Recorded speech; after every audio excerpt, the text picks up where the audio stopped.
Good morning to all. आज मैं एक नई कविता लेकर हाजिर हुई हूँ और इस कविता में तीसरी पीढ़ी अपनी बुजुर्ग पीढ़ी से कुछ प्रश्न करना चाहती है जो लाजमी है। और कविता का शीर्षक है दादी माँ से कुछ प्रश्न। माँ ने एक दिन बताया दादी को आज थी माँ के पेट से लड़के की। मेरे जन्म पर उनका कलेजा फट गया था क्योंकि तीसरी लड़की हुई। ताने तो नहीं मारे पर मुंह फूल के गुप्पा हो गया। अलग कर दिया गया बिना अनाज के दाने दिए।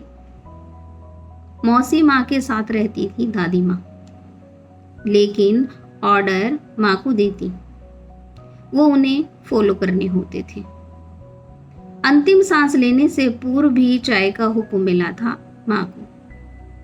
जैसे ही माँ चाय बनाने 2 सीढ़ियां चढ़ी कि दादी माँ को उल्टियां आ गई और देखते ही देखते 2 मिनट में उनके प्राण पखेरु उड़ गए।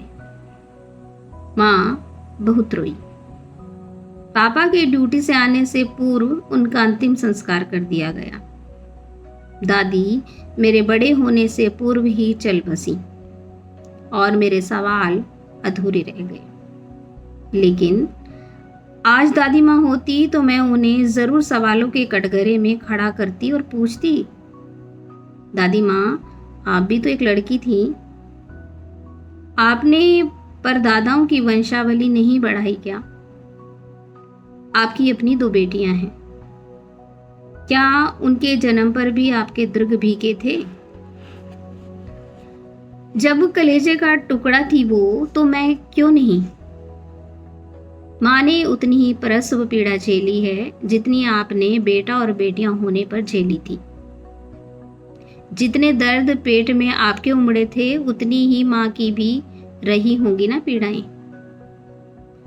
स्वयं हंसकर कैसे इनकार कर सकती हो माँ के मुस्कुराने पर? कैसे माथे पर शिकन दे सकती हो उनके? तुम स्त्री होकर स्त्री विरोधी कैसे हो सकती हो दादी माँ? तुम पर तो मेरे लालन पालन का बोझ भी नहीं था। माँ ने आपके जाने के बाद आपकी बेटियों को कभी आपकी कमी महसूस नहीं होने दी। ये मैं नहीं, बुआ का कथन था माँ की मौत पर कि आज भाभी की मौत ने पहली बार माँ की कमी का एहसास कराया है। बुआ के इस कथन से चांदनी सी शीतलता मिलती और मुझे देखकर भी कहती, लड़की बेचैनी नहीं सुकून है, बोझ नहीं मन का हल्कापन है। मेरी माँ को सीने से लगाकर आप कहती, तुलसी बेटी हर किसी की कोख से जन्मे। दादी काश आप होती तो मैं धारणा बदल देती आपकी। मैं आपकी खटकन नहीं सुकून होती।